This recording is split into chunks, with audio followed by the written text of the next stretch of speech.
నమస్కారం ఘంటారావానికి స్వాగతం. ముందుగా ప్రధాన అంశాలు.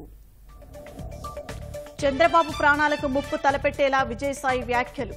చర్యలు తీసుకోవాలని డీజీపీ ఎన్హెచ్ఆర్సీకి టీడీపీ ఫిర్యాదు.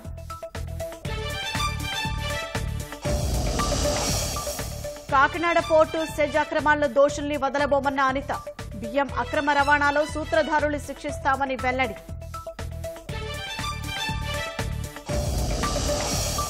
హైకోర్టు తాత్కాలిక రక్షణతో పులివెందులకు రాఘవరెడ్డి. నోటీసులిస్తే విచారణకు వస్తారన్న అవినాష్ రెడ్డి పీఏ.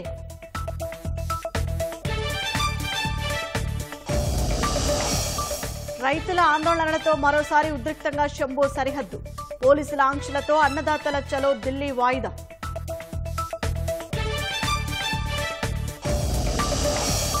వంజంగి అందాలను తిలకించేందుకు పోటెత్తిన పర్యాటకులు.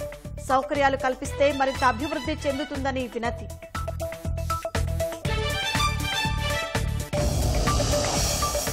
బోర్డర్ గవాస్కర్ ట్రోఫీ రెండో టెస్టులో భారత్ ఓటమి.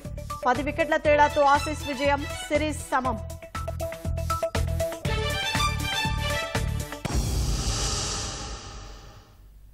చంద్రబాబును ఉద్దేశించి వైసీపీ నేత విజయసాయిరెడ్డి వ్యాఖ్యలపై తెలుగుదేశం ఆగ్రహం వ్యక్తం చేస్తోంది. సీఎం చంద్రబాబుకు ముప్పు తలపెడుతున్నట్లుగా విజయసాయి వ్యాఖ్యలు ఉన్నాయని టీడీపీ నేతలు అనుమానం వ్యక్తం చేశారు. విజయసాయిరెడ్డిపై చర్యలు తీసుకోవాలని విజయవాడ సిపికి ఫిర్యాదు చేశారు. సీఎం చంద్రబాబుపై ఇటీవల వైసీపీ ఎంపీ విజయసాయిరెడ్డి చేసిన వ్యాఖ్యలను డీజీపీ మానవ హక్కుల కమిషన్ సీరియస్ గా తీసుకోవాలని తెలుగుదేశం పొలిట్ బ్యూరో సభ్యుడు వర్ల రామయ్య కోరారు. విజయసాయిరెడ్డి వ్యాఖ్యలు చూస్తుంటే ఏదో కుట్ర ఉన్నట్లుందని, చంద్రబాబు ప్రాణాలకు ముప్పు తలపెడుతున్నారని అనుమానం కలుగుతోందని అన్నారు. విజయసాయిరెడ్డి అతని బృందం కదలికలపై నిఘా ఉంచాలని కోరారు. విజయసాయిరెడ్డిపై విజయవాడ నగర పోలీస్ కమిషనర్ రాజశేఖర్ బాబుకు టీడీపీ నేత బుద్దా వెంకన్న ఫిర్యాదు చేశారు. సీఎం చంద్రబాబు గురించి విజయసాయి వ్యాఖ్యలపై కేసు నమోదు చేసి చర్యలు తీసుకోవాలని కోరారు. చంద్రబాబుకు అన్ని వర్గాలు అండగా ఉన్నాయని, విజయసాయిరెడ్డి మైండ్ గేమ్ ఆడుతున్నారని మండిపడ్డారు. జగన్ అక్రమాస్తుల కేసులో విజయసాయి జైలుకు వెళ్తారని తెలిసే ఇలాంటి వ్యాఖ్యలు చేస్తున్నారని ధ్వజమెత్తారు. చంద్రబాబు నాయుడు గారిని ఒక వార్నింగ్ ఇచ్చే పద్ధతిలో మాట్లాడాడు విజయసాయిరెడ్డి. చంద్రబాబు నాయుడు గారిని ఇంకొక 5 నెలల్లో 75 ఏళ్ళు వస్తాయి, 4.5లో మా ప్రభుత్వం వస్తుంది, చావకుండా బతికి ఉంటే లోపడేస్తాననేది దాని మీద చాలా రకరకాల కోణాల్లో చెప్పినటువంటి డైలాగ్ అది. ఆఖరికి మేము చంపుతామని ఒక వార్నింగ్ రూపంలో ఇచ్చింది కూడా అందులో మనం తెలుసుకోవచ్చు. నేను మాట్లాడుతున్నా విజయసాయిరెడ్డిని చంపేస్తానన్నానా అంటే నేను కేసు లేదు, విజయసాయిరెడ్డి చచ్చిపోతాడని చెప్పానా? అనలేదు కదా. నువ్వు రాష్ట్ర ముఖ్యమంత్రిని ఎందుకు అన్నావు ఆ మాట? ఇవాళ వైసీపీ పార్టీ అనేది టైటానిక్ షిప్ లాగా మునిగిపోయింది. దాన్ని ఎంత లేపుదామన్నా ఇలా వాళ్ళ కాట్లా లేపడానికి. ఇక ఆఖరికి ఏంటంటే ఈ కేవీరావు పెట్టిన కేసులో జగన్మోహన్ రెడ్డి తప్పుకోవడానికి ఒక కులాలను తీసుకురావడం, చంద్రబాబు నాయుడు గారు యాక్షన్ తీసుకుంటాడని ముందే ఒక కులాన్ని అంటకట్టాడు. కాబట్టికి దాని మీద కులాల గురించి కూడా మాట్లాడకూడదు. ఇవాళ జగన్మోహన్ రెడ్డి మీద మేము జగన్మోహన్ రెడ్డి ఫలానా రెడ్డిని కాపాడాడని ఎప్పుడైనా చెప్పామా? అంటే కమ్మ కులానికి చెందినటువంటి వ్యక్తుల ఆస్తులు మీరు లాక్కుంటే ఈ ప్రభుత్వంలో ముందుకొచ్చి వాళ్ళు కేసులు పెడితే ఆ కేసుల మీద ప్రభుత్వం ఏ చర్య తీసుకోకూడదా? ఇదంతా మైండ్ గేమ్. ప్రజల్లో ఒక కులాన్ని రెచ్చగొట్టడానికి, ఒక కుల పిచ్చిని తీసుకురావడానికి ఆడుతున్నటువంటి డ్రామా. ఈ విజయసాయిరెడ్డిని ఈ రెండింటి మీద ఏ సెక్షన్లు అయితే వీటికి వర్తిస్తాయో ఈ సెక్షన్లో విజయవాడలో అతను అరెస్ట్ చేయాలి. పోలీసులు స్పందించకుంటే విజయసాయిరెడ్డిపై చర్యలు తీసుకోవాలంటూ కోర్టులో కేసు వేస్తానని బుద్దా వెంకన్న ప్రకటించారు. కాకినాడ పోర్టు వ్యవహారంలో అన్ని విషయాలు బయటకు వస్తున్నాయని హోంమంత్రి అనిత స్పష్టం చేశారు. వైసీపీ నేతలు అందరినీ బెదిరించారని ధ్వజమెత్తారు. కాకినాడ పోర్టు సెజ్ విషయంలో బెదిరింపులకు పాల్పడ్డవారిని వదిలిపెట్టబోమని హెచ్చరించారు. బియ్యం అక్రమ రవాణాపై దర్యాప్తు చేస్తున్నామని, పాత్రదారులపై చర్యలు తప్పవని హోంమంత్రి అన్నారు. సుమారుగా 6,000 కోట్ల రూపాయలున్న ఆస్తుల్ని కేవలం 590 కోట్ల రూపాయలకి భయపెట్టి పిలిపించుకొని, అంటే అది ఎలాగా ఆర్గనైజ్డ్ క్రైమ్ జరుగుతోంది అంటే, ఇప్పుడు ఎవరైతే జిఎంఆర్ గ్రూప్ కానీ కేవీరావు గారి గ్రూప్ కానీ ఏదైతే ఉందో వాళ్ళకి సంబంధించిన ఆడిటింగ్ రిపోర్ట్స్ని కూడా ఇంకొక ఎక్స్పర్సన్ చేస్తాడు. వాడు చేసి వీళ్ళు ఇంత పన్నులు ఎగవేస్తారని చెప్పి చూపిస్తాడు. అరే నాయన మేము అది చేయలేదు అని వీళ్ళు అంటారు. నువ్వు చేసావు, నువ్వు జైలుకి వెళ్తావు కాబట్టి నీ వాటాలని మాకు రాయని అంటారు. రాయని చెప్పేసి పిలిపించుకొని ఏదో అడిగి రాయించుకోవడం కాదు, డైరెక్ట్గా జగన్మోహన్ రెడ్డి గారి దగ్గర తీసుకెళ్తారు. అయ్యో ఇతను ఇలా చేసేసాడని అది చెప్పేస్తారు. వీళ్ళకి మాట్లాడే అవకాశం కూడా ఉండదు. ఎంత భయపెడతారంటే నీకు ఆల్రెడీ భోగాపురం కాంట్రాక్ట్ ఉంది కదా, ఇది కనుక రాయకపోతే అది కూడా క్యాన్సిల్ చేస్తామంటారు. అంటే ఎంత ట్రిగ్గర్ పెట్టి గన్ ఏదో పాయింట్ బ్లాక్లో పెట్టి ఎలా రాయిస్తారో అలా రాయించారు వాళ్ళు. రాయించుకొని మళ్ళీ అదే సేమ్ ఏదైతే ఆడిటింగ్ కంపెనీ ఇతను 900 కోట్లు కట్టాలని చెప్పారో అదే కంపెనీ 9 కోట్లు కడితే చాలని చెప్పింది వెంటనే. సో అంత క్లియర్ కట్గా మన ఇన్ఫర్మేషన్ బయటకు వస్తున్నప్పుడు వీళ్ళు తప్పులు చేశారని చెప్పుకోవడానికి ఇప్పుడు ఎల్ఓసి తప్పేంటి? ఎవడో బయటకు వచ్చి ఎందుకు ఇచ్చారు, ఏం చేశారు? అవును, మరి వీళ్ళు దేశోద్ధారకులు, స్వతంత్రం కోసం పోరాడేవాళ్ళు కదా వీళ్ళు, అందువల్ల మేము ఆగాలి. ఈరోజు మరి దరిద్రం ఏంటంటే ఆ 10 మంది రెడ్లు ఈరోజు ఆంధ్రప్రదేశ్లో ఎవరైతే కొంచెం వ్యాపారాలు చేస్తున్నారో వాళ్ళందరి మీద కొనేసి మొత్తం రాష్ట్రాన్ని దోచేయడానికి రెడీ అవుతున్నారు. ఈరోజు అన్ని కూడా బయటకు తీసుకొచ్చాము. సో ఈరోజు ఏడీ వాళ్ళు కూడా దాని మీద ఎంక్వైరీ పెట్టారు. అంటే ఈ రోజు మీకు అర్థం అవ్వాల్సింది ఏంటంటే కలుగులో ఉన్న ఎలక బయటకు వచ్చి అరుస్తోంది అంటే మా డిపార్ట్మెంట్ కలుగులోంచి బయటికి లాగిందని అర్థం. కాకినాడ సెజ్ వ్యవహారంలో ఎవరు రైతులకు అన్యాయం చేశారన్న అంశంపై బహిరంగ చర్చకు రావాలంటూ వైసీపీ నేతలకు తెలుగుదేశం అధికార ప్రతినిధి వర్మ సవాల్ విసిరారు. ఉప్పాడ సెంటర్లో రేపు 3:30 గంటలకు మీడియా సమక్షంలో చర్చించాలన్నారు. మాజీ మంత్రులు కన్నబాబు, తాడిశెట్టి రాజా, మాజీ ఎంపీ వంగా గీతకు వణుకు మొదలైందని, ప్రభుత్వం అన్ని వ్యవహారాలపైన విచారణ చేస్తుందని వర్మ చెప్పారు. మీరు ఎస్సీజెడ్ ఎక్యుజేషన్ చేసి మీరు కేసులు పెట్టి మీరు మీ బినామీకి భూమి ఇచ్చుకుని 10,000 ఎకరాలు ఏంటి మీరు మాట్లాడేది? వాస్తవానికి 8,000 మంది రైతులకి 8,000 ఎకరాల రైతులకి 160 కోట్ల రూపాయలు చంద్రబాబు నాయుడు గారు ఇచ్చారు. ఇవాళ ఎవరండి ఇచ్చేది రిజిస్ట్రేషన్ అయిన భూములకి? నువ్వు చేసింది ఏముంది ఇక్కడ? ఏమీ చేయలేదు. దీనికి విపులంగా అన్ని రికార్డ్స్ నా దగ్గర ఉన్నాయి. రేపు 3:30 గంటలకి నేను సవాల్ విసురుతున్నాం. ఉప్పాడ జంక్షన్ పిఠాపురంలో బహిరంగ ప్రెస్ మీట్. మీకు మాకు మేము అడిగే ప్రశ్నలు మీరు చెప్పండి, మీరు అడిగే ప్రశ్నలకు మేము సమాధానం చెప్తాం. రేపు మీరు రాకపోతే మీరు వెనకడుగేసినట్టే, ఇవన్నీ కూడా రాజశేఖర రెడ్డి గారి టైంలో జరిగినట్టే అని చెప్పి మేము భావిస్తామని చెప్పి ఉన్న కాగితాలు కూడా ఆయన ఉన్నప్పుడు చేసిన కాగితాలు చూపిస్తూ మేము ప్రజలందరికీ తెలియజేస్తామని చెప్పి తెలియజేస్తాం. వర్రా రవీందర్ రెడ్డి కేసులో ఆరోపణలు ఎదుర్కొంటున్న అవినాష్ రెడ్డి పియ రాఘవరెడ్డి నెల రోజుల తర్వాత పులివెందులలో ప్రత్యక్షమయ్యారు. గత నెల 8 నుంచి అజ్ఞాతంలోకి వెళ్లిన రాఘవరెడ్డి ఇవాళ పులివెందులలోని నివాసానికి వచ్చారు. ఈ నెల 12 వరకు అరెస్టు చేయవద్దని హైకోర్టు ఆదేశాల మేరకు రాఘవరెడ్డి పులివెందులలో ప్రత్యక్షమయ్యారు. రాఘవరెడ్డి వచ్చిన విషయం తెలుసుకున్న పోలీసులు ఇంటికి వెళ్లి వర్రా కేసులో విచారణకు రావాలని కోరారు. నోటీసులు ఇస్తేనే విచారణకు వస్తారని రాఘవరెడ్డి స్పష్టం చేశారు. ఇదే విషయం ఆయన తరపు న్యాయవాది ఓబుల్ రెడ్డి కూడా పులివెందుల పోలీసులకు ఫోన్లో సమాచారం ఇచ్చారు. పోలీసులు వెనక్కి వెళ్లిపోయారు. వర్రా రవీందర్ రెడ్డి కేసులో 20వ నిందితుడిగా ఉన్న రాఘవరెడ్డి అభియోగాలు ఎదుర్కొంటున్నారు. ఇతని కోసం నెల రోజుల నుంచి పోలీసులు గాలిస్తున్నా దొరకలేదు. రేపు పోలీసులు నోటీసులు ఇచ్చే అవకాశం ఉన్నట్లు తెలుస్తోంది. ఇదే కేసులో రాఘవరెడ్డి అనుచరుడు పవన్ కుమార్ ను డీఎస్పీ మురళీనాయక్ విచారించారు.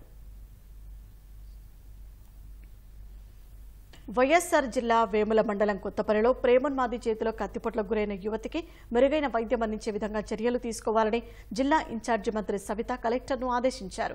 నిందితుడు కత్తితో దాడి చేయడంతో యువతి శరీరంపై 13 కత్తిపోట్లు ఉన్నట్లు వైద్యులు తెలిపారు. యువతి పరిస్థితి ఆందోళనకరంగా ఉండటంతో తిరుపతి రుయా ఆసుపత్రికి తరలించి చికిత్స అందిస్తున్నారు. విచారణ వేగంగా చేపట్టి నిందితుడిని వెంటనే అరెస్టు చేయాలని ఎస్పీ విద్యాసాగర్ను మంత్రి ఆదేశించారు. నిందితుడి కోసం పోలీసులు గాలింపు చర్యలు చేపట్టారు. కూటమి నేతలపై అసభ్య వ్యాఖ్యల కేసులో వైసీపీ నేత బోరుగడ్డ అనిల్ను అనంతపురం పోలీసులు విచారిస్తున్నారు. అనుచిత వ్యాఖ్యలపై టీడీపీ నేత సంగా తేజస్విని ఫిర్యాదు మేరకు కేసు నమోదు చేసిన పోలీసులు కోర్టు అనుమతితో రాజమండ్రి నుంచి అనంతపురం పోలీస్ స్టేషన్కు అనిల్ను తీసుకొచ్చారు. 4వ పట్టణ పోలీస్ స్టేషన్ సీఐ సాయినాథ్ ఆధ్వర్యంలో 4 రోజుల పాటు అనిల్ను విచారించనున్నారు. ధాన్యం కొనుగోళ్ల విషయంలో రైతులు ఆందోళన చెందవద్దని కృష్ణా జిల్లా కలెక్టర్ బాలాజీ ధైర్యం చెప్పారు. మిల్లర్లు తేమ శాతం పేరుతో ఇబ్బంది పెడితే తన దృష్టికి తేవాలన్నారు. కృష్ణా జిల్లా ఘంటసాల మండలంలో కలెక్టర్ పర్యటించారు. రహదారిపై ధాన్యం ఆరబెట్టిన రైతులతో మాట్లాడి సమస్యలు తెలుసుకున్నారు. బస్తా ధాన్యం ఎంతకు అమ్మారు తదితర వివరాలు తెలుసుకున్నారు. దేవరకొట్టల రైతు సేవా కేంద్రాన్ని సందర్శించారు. ధాన్యాన్ని ఆరబెట్టడం ఇబ్బందిగా మారిందని రైతులు తెలిపారు. కూలీల సమస్య ఉందని డ్రయర్లు ఎక్కువగా ఏర్పాటు చేయాలని కోరారు. రైతుల సమస్యలు ప్రభుత్వం దృష్టికి తీసుకెళ్తామని కలెక్టర్ తెలిపారు.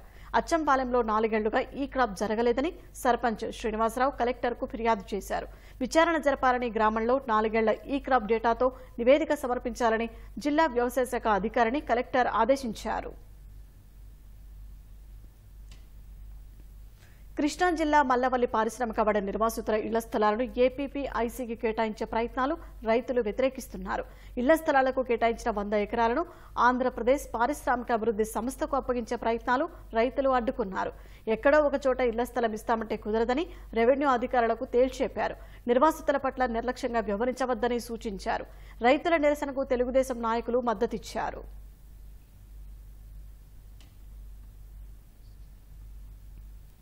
విజయవాడ గ్రామీణ మండలం జక్కంపొడి గ్రామ పరిధిలోని పొలాల్లో విద్యుత్ హైటెన్షన్ టవర్ల నిర్మాణాన్ని అడ్డుకున్న రైతులను పోలీసులు అరెస్టు చేశారు.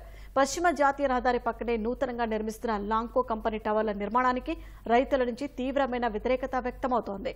తమ పొలాల్లో టవర్ల నిర్మాణం చేపట్టవద్దని గత కొన్ని రోజులుగా రైతులు ఆందోళనలు చేస్తున్నారు. ఇప్పటికే అధికారులను కలిసి వినతి పత్రాలను అందజేశారు. టవర్ల నిర్మాణానికి వ్యతిరేకంగా నినాదాలు చేస్తూ రహదారిపై పడుకుని నిరసనలు తెలిపారు.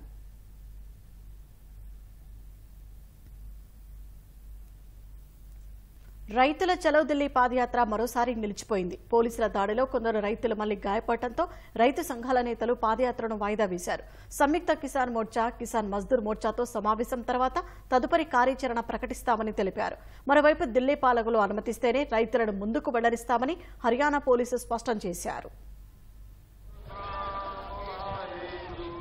పంజాబ్ హర్యానా సరిహద్దు శంభు మరోసారి ఉద్రిక్తంగా మారింది. ఇవాళ తిరిగి పాదయాత్రను ప్రారంభించిన రైతులను హర్యానా పోలీసులు అడ్డుకున్నారు. వారిని చెదరగొట్టేందుకు బాష్పవాయు గోళాలను, జల ఫిరంగులను ప్రయోగించారు. ఎంఎస్పీకి చట్టబద్దత కల్పించడంతో పాటు ఇతర సమస్యలు పరిష్కరించాలనే డిమాండ్తో శుక్రవారం సంయుక్త కిసాన్ మోర్చా, కిసాన్ మజ్దూర్ మోర్చా సారథ్యంలో 101 మంది రైతులు చెలో ఢిల్లీ పేరుతో పాదయాత్ర మొదలుపెట్టారు. పంజాబ్ హర్యానా సరిహద్దు శంభు వద్దకు రాగానే పోలీసులు అడ్డుకున్నారు. ఇరు వర్గాల మధ్య తోపులాట జరిగి పరిస్థితి ఉద్రిక్తంగా మారింది. దీంతో ఆందోళనకారులను చెదరగొట్టేందుకు పోలీసులు బాష్పవాయు గోళాలను ప్రయోగించారు. కొందరు గాయపడటంతో రైతులు తమ పాదయాత్రను శుక్రవారం తాత్కాలికంగా నిలిపివేశారు. తమ డిమాండ్లపై చర్చలు జరిపేందుకు ప్రభుత్వానికి శనివారం వరకు గడువిస్తున్నట్లు ప్రకటించారు. అయితే ప్రభుత్వం నుంచి ఎలాంటి స్పందన లేకపోవడంతో చెలో ఢిల్లీ పాదయాత్ర కొనసాగుతుందని రైతులు తెలిపారు. దీంతో ఉదయం నుంచి హర్యానా ప్రభుత్వం శంభు సరిహద్దు వద్ద భారీగా పోలీసులను, పారామిలిటరీ బలగాలను మోహరించింది. మధ్యాహ్నం 12 గంటలకు రైతులు తిరిగి పాదయాత్ర మొదలుపెట్టారు. హర్యానా సరిహద్దులో ఏర్పాటు చేసిన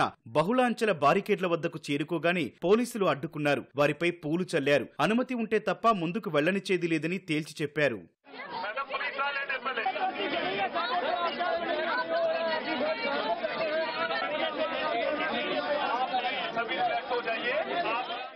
పోలీసుల సూచనను ఏమాత్రం పట్టించుకోకుండా రైతులు బారికేడ్లను దాటుకుని వెళ్లేందుకు ప్రయత్నించారు. దీంతో పోలీసులు వారిని చెదరగొట్టేందుకు బాష్పవాయు గోళాలతో పాటు జల ఫిరంగులను ప్రయోగించారు.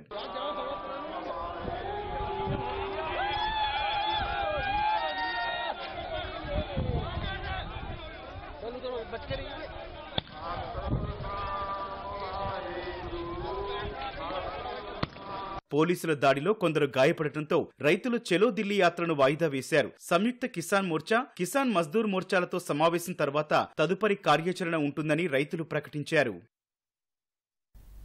సరిహద్దులను సురక్షితంగా ఉంచేందుకు డీఆర్డీఓ సాయంతో భారత్ త్వరలోనే సమగ్ర యాంటీ డ్రోన్ విభాగాన్ని సృష్టిస్తుందని కేంద్ర హోంమంత్రి అమిత్ షా తెలిపారు. మానవరహిత విమానాల ముప్పు రాబోయే రోజుల్లో తీవ్రంగా మారనున్నందున ఈ విభాగాన్ని ఏర్పాటు చేయనున్నట్టు చెప్పారు. రాజస్థాన్లోని జోధ్పూర్లో నిర్వహించిన 60వ బీఎస్ఎఫ్ రైజింగ్ డే కార్యక్రమంలో అమిత్ షా పాల్గొన్నారు. అక్కడ బీఎస్ఎఫ్ దళాలు నిర్వహించిన పరేడ్ను వీక్షించారు. అనంతరం గ్యాలంట్రీ అవార్డు విజేతలకు పతకాలు ప్రదానం చేశారు. ఆ తర్వాత మాట్లాడిన అమిత్ షా లేజర్ అమర్చిన anti drone gun, mounted mechanism ప్రారంభ ఫలితాలు ప్రోత్సాహకరంగా ఉన్నాయని చెప్పారు. పంజాబ్లోని భారత్ పాక్ సరిహద్దుల్లో ఈ తరహా మెకానిజంతో డ్రోన్లను కూల్చివేయడం లేదా గుర్తించడం 3 నుంచి 55% పెరిగిందని తెలిపారు. పాకిస్తాన్, బంగ్లాదేశ్లతో దేశ సరిహద్దులను శత్రు దుర్భేద్యం చేసేందుకు కొనసాగుతున్న సమగ్ర సమీకృత సరిహద్దు నిర్వహణ వ్యవస్థ పురోగతిలో ఉందని అమిత్ షా తెలిపారు. ఉత్తరాది సరిహద్దు గ్రామాల అభివృద్ధికి ఉద్దేశించిన వైబ్రెంట్ విలేజ్ ప్రోగ్రాంను దేశంలోని అన్ని సరిహద్దు పల్లెలకు అమలు చేయనున్నట్టు చెప్పారు. గతేడాది 110, ఈ ఏడాది 260 పాకిస్తాన్ డ్రోన్లను భారత్ కూల్చివేసినట్టు అధికారిక గణాంకాలు చెబుతున్నాయి. వాటిలో చాలా వరకు ఆయుధాలు, మాదక ద్రవ్యాలు కలిగి ఉన్నట్టు తెలుస్తోంది. 1965లో బీఎస్ఎఫ్ ఏర్పడ్డ నాటి నుంచి ఇప్పటి వరకు సరిహద్దుల్లో వారు చేసిన కృషి ఎనలేనిదని అమిత్ షా కొనియాడారు. బెంగాల్ సీఎం మమతా బెనర్జీకి ఇండియా కూటమిలో క్రమంగా మద్దతు పెరుగుతోంది. కూటమి పగ్గాలు చేపట్టేందుకు సిద్ధమైన దీది వ్యాఖ్యలపై ఇప్పటికే ఉద్దవ్ వర్గం ఎస్పీ మద్దతు ప్రకటించగా ఎన్సీపీ శరత్ చంద్ర పవార్ వర్గం నేత శరద్ పవార్ కూడా సమర్థించారు. బెంగాల్ సీఎం సమర్థురాలని, ఇండియా కూటమి పగ్గాలు చేపట్టే ఉద్దేశం ఉందని చెప్పే హక్కు ఆమెకు ఉందన్నారు. ఇటీవల ఓ ఛానల్కు ఇచ్చిన ఇంటర్వ్యూలో బెంగాల్ సీఎంగా, ప్రతిపక్ష కూటమి సారథిగా 2 బాధ్యతలు నిర్వర్తించగలనని మమత చెప్పారు. ఇండియా కూటమిలోని ప్రాంతీయ పార్టీల్లో అసంతృప్తి, హర్యానా, జమ్మూ కాశ్మీర్, మహారాష్ట్ర ఎన్నికల్లో కాంగ్రెస్కు ఎదురుదెబ్బల నేపథ్యంలో దీదీ ఈ వ్యాఖ్యలు చేశారు. కొల్హాపూర్లో మీడియాతో మాట్లాడిన శరద్ పవార్ మమతా బెనర్జీ సమర్థురాలని అన్నారు. టీఎంసీ తరపున ఎన్నికైన ఎంపీలకు కష్టపడే తత్వంతో పాటు మంచి అవగాహన ఉందని పవార్ ప్రశంసించారు. సిరియాలో బషర్ అల్ అసద్ శక ముగిసింది. తిరుగుబాటుదారుల దాడుల వేళ ఆ దేశ అధ్యక్షుడు అసద్ దేశాన్ని విడిచి పారిపోయారు. ఈ ఉదయం రష్యా తయారీ IL-76 విమానంలో దేశం వదిలి రహస్య ప్రాంతానికి పారిపోయినట్లు సిరియా మీడియా తెలిపింది. అర్ధరాత్రి వరకు రాజధాని డమాస్కస్తో సహా సరిహద్దు ప్రాంతాలు కాల్పులు, బాంబుల మూతతో దద్దరిల్లాయి. భద్రతా బలగాలకు రెబల్స్ మధ్య భీకర పోరు జరిగింది. ఓటమి తప్పదనుకున్న అసద్ దేశాన్ని విడిచిపెట్టారని సిరియా మానవ హక్కుల పర్యవేక్షణ సంస్థ తెలిపింది. డమాస్కస్ సైతం తమ నియంత్రణలోకి రావడంతో రెబల్స్ రాజధాని వీధుల్లో సంబరాలు చేసుకున్నారు. నిరంకుశ పాలకుడు అసద్ పారిపోవడంతో సిరియాకు విముక్తి లభించిందని రెబల్స్ చెప్పారు. అసద్ కుటుంబీకుల 50 ఏళ్ల అణచివేత, 13 ఏళ్ల దౌర్జన్యంతో ఎందరో సిరియన్లు ఇతర దేశాలకు వలస వెళ్లిపోయారని, ఆ చీకటి కాలానికి నేటితో ముగింపు పలికామని తెలిపారు. సిరియాలో కొత్త శకం ప్రారంభమైందన్న రెబల్స్ సిరియన్లు స్వేచ్ఛగా తిరిగి దేశానికి రావాలని కోరారు. తిరుగుబాటుదారులతో కలిసి పనిచేసేందుకు సిద్ధంగా ఉన్నట్లు సిరియా ప్రధానమంత్రి మొహమ్మద్ ఘాజీ జలాలీ ప్రకటించారు. రెబల్స్కు అనుకూలంగా విధులు నిర్వహించేందుకు ప్రభుత్వం సిద్ధంగా ఉందన్న ప్రధాని ప్రజా ఆస్తులను ధ్వంసం చేయవద్దని విజ్ఞప్తి చేశారు. స్వేచ్ఛ సిరియాలోకి తిరిగి రావాలని తిరుగుబాటుదారులు పిలుపునిచ్చిన వేళ ఇతర దేశాలకి వలసపోయిన సిరియన్లు స్వదేశానికి పోటెత్తారు. లెబనాన్, సిరియా సరిహద్దు వద్ద వందలాది కుటుంబాలు సిరియాలోకి ప్రవేశిస్తున్నాయి. సిరియన్ల రాకతో ఆ ప్రాంతంలోని రహదారులపై వాహనాలు పెద్ద ఎత్తున నిలిచిపోయాయి. అసద్ పాలన కుప్పకూలడంపై చాలా మంది సిరియన్లు సంతోషం వ్యక్తం చేస్తున్నారు. అసద్ కుటుంబ కబంధ హస్తాల నుంచి విడుదలయ్యామంటూ సంబరాలు చేసుకుంటున్నారు. అటు రాజధాని డమాస్కస్ సహా ఇతర కీలక నగరాల్లోనూ చాలా మంది ప్రజలు రెబల్స్కు అనుకూలంగానే ఉన్నారు. వారితో కలిసి సంబరాలు చేసుకుంటున్నారు. తిరుగుబాటుదారులపై ప్రజల నుంచి పెద్దగా వ్యతిరేకత లేదని అర్థమవుతోంది. అల్లూరి సీతారామరాజు జిల్లా పాడేరు సమీపంలోని వంజంగి మేఘాల కొండకు పర్యాటకులు పోటెత్తారు. మంచు దుప్పటి కప్పి ఉన్న ఈ ప్రాంతంలో ఉదయించే సూర్యుడిని చూసేందుకు పర్యాటకులు భారీగా తరలివచ్చారు. తెల్లవారుజామున 3 గంటల నుంచి అటవీ ప్రాంతంలో నడుచుకుంటూ ఆపసోపాలు పడుతూ పైకి వచ్చారు. అయితే మేఘాల కొండపైన ప్రకృతి అందాల్ని ఆస్వాదించిన తర్వాత ఆ కష్టాన్ని మరిచిపోయామని చెబుతున్నారు.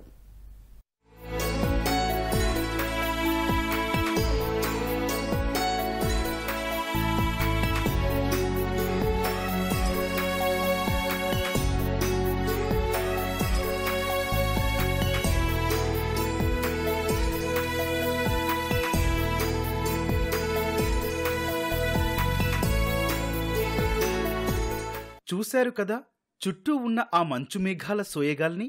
కొండల్ని కప్పేసిన దుప్పటిలా ఎంత ఆహ్లాదంగా ఉన్నాయో. పాడేరు ఏజెన్సీలో ఉన్న ఈ అందాల కోసం ఎక్కడెక్కడి నుంచో పర్యాటకులు ఈ ప్రాంతానికి తరలివచ్చారు. అటవీ ప్రాంతంలో నడుచుకుంటూ కష్టంగానే ఈ ప్రదేశానికి చేరుకున్నారు. తీరా పైకి చేరుకొని ఇక్కడి ప్రకృతి అందాల్ని చూసిన తర్వాత నడిచొచ్చిన కష్టాన్ని మర్చిపోయి కేరింతలు కొట్టారు.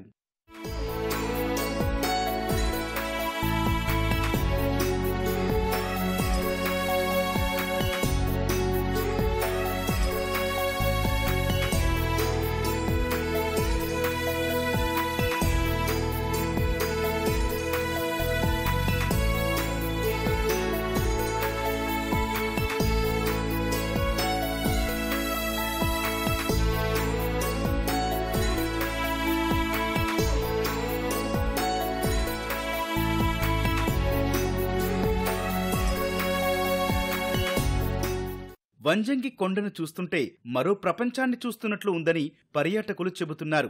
ఆ ప్రకృతి అందాలను సెల్ ఫోన్లలో బంధించి మధురానుభూతి పొందామంటున్నారు. అయితే కొండపైకి వచ్చే మార్గంలో రోడ్డు వేస్తే బాగుంటుందని పర్యాటకులు చెబుతున్నారు. రాత్రి 1 గంటల నుంచి చాలా కష్టపడ్డాం. పైకి రావాలంటే నడుస్తాకి చాలా ఇబ్బందిగా ఉంది. రాళ్ళు రప్పలు ఉండి వల్ల చాలా కష్టపడ్డాం. ఎలాగోలాగా దేవుళ్ళ పైకి వచ్చాం. చాలా అద్భుతంగా ఉంది. ఎక్కడి నుంచి వచ్చి అంత కష్టపడ్డాం కానీ ఎక్కువ కానీ ఈ మేఘాల కొండ చూడగానే మొత్తం కష్టం మర్చిపోయాం. చాలా హ్యాపీగా ఉంది. పొద్దున్న ఎర్లీ మార్నింగ్ 4 o'clock వచ్చాం. మేము ఇక్కడ చూస్తుంటే ఊటీని, కొడైకెనాల్ ని అనుభవిస్తున్నట్టుంది. కానీ మన గవర్నమెంట్ కొంచెం డెవలప్ చేస్తే ఇంకా చాలా మందికి చాలా తెలుస్తుంది. మనం ఎక్కడికో బయటికి వెళ్లాల్సిన అవసరం లేదు. మన ఆంధ్ర రాష్ట్రంలోనే చాలా ప్రదేశాలు ఉన్నాయి. కొంచెం మన చంద్రబాబు గారు, మన డిప్యూటీ సీఎం పవన్ కళ్యాణ్ కొంచెం శ్రద్ధ పెడితే చాలా బాగుంటది. పాత సీఎం లా కాకుండా మనం అనేది ఏంటో చూపిస్తాము. చాలా ఆశ్చర్యంగా, చాలా కనువిందులుగా ఉంది. చాలా మంది కష్టపడి పైకి వచ్చారు. సగంలో ఆగిపోదాం అనుకున్నాం, కానీ ఫైనల్ గా పైకెక్కి వ్యూ చూడగలిగాం. చాలా అంటే చాలా హ్యాపీగా ఉంది. ఎక్స్ప్లెయిన్ చేయలేకపోతున్నాం అండి, స్వర్గంలో ఉన్నట్లుంది. మేము విజయవాడ నుంచి వచ్చాము, చాలా కష్టపడి వచ్చాము. పైకి కూడా చాలా యాంగ్జైటీతో వచ్చాము. కానీ ఇక్కడ సన్ రైజ్ గానీ, ఫాగ్ గానీ చూసిన తర్వాత మాకు ఎంతో ఆనందాన్ని ఇచ్చింది. పార్కింగ్ అనేది ప్లస్ రూట్, పైకి వచ్చే రూట్ గానీ చాలా ఇబ్బందిగా ఉంది. దాన్ని కూడా టూరిజం శాఖ మంచిగా చేయాలని కోరుకుంటున్నాం. మేము నైట్ అయితే 3 o'clock స్టార్ట్ అయ్యి ఇక్కడికి వచ్చాం. చాలా హర్డల్స్ ఫేస్ చేసాం. కానీ వచ్చే దారిలో గవర్నమెంట్ అనేది కొంచెం రోడ్స్ అవన్నీ వెహికల్స్ రావడానికి కొంచెం వీలయ్యేటట్టుగా చేస్తే కనుక ఇది కొంచెం డెవలప్ అవుతుంది. ఇది ఎందుకంటే ఇది టూరిస్ట్ ప్లేస్ కాబట్టి అందరూ నడిచేటట్టుగా వీలయ్యేటట్టుగా ఉంటే అందరూ రావడానికి అవుతుంది. అంటే ఇప్పుడు యూత్ రాగలుగుతున్నాం, అలానే ఫ్యామిలీ కూడా రావాలంటే రోడ్స్ కూడా బాగుండాలి కదా. సో దాన్ని కొంచెం డెవలప్ చేస్తే కనుక వెహికల్స్ వచ్చేటట్టుగా మనం రావచ్చు, ఎంజాయ్ చేయొచ్చు. ఎక్కేటప్పుడు మాత్రం చాలా కష్టపడ్డా, ఆ కష్టానికి ఫలితం మాత్రం దొరికింది. పర్యాటకం ఇంకా అభివృద్ధి చెందాలి, అలాగే రోడ్లు ఇంకా రవాణా మార్గం ఇంకా సులభం అవ్వాలి ప్రజలందరికీ. ప్రజెంట్ ITDO ఆధ్వర్యంలో ఉందని మాకు తెలుస్తుంది. దీన్ని మనం పర్యాటక శాఖ మినిస్టర్ కందుల దుర్గేష్ గారి దృష్టికి తీసుకెళ్లి ఇంకా మన కొత్త ప్రభుత్వం, మంచి ప్రభుత్వం ఇట్లా పెట్టుకుని బాగా అభివృద్ధి చెయ్యాలని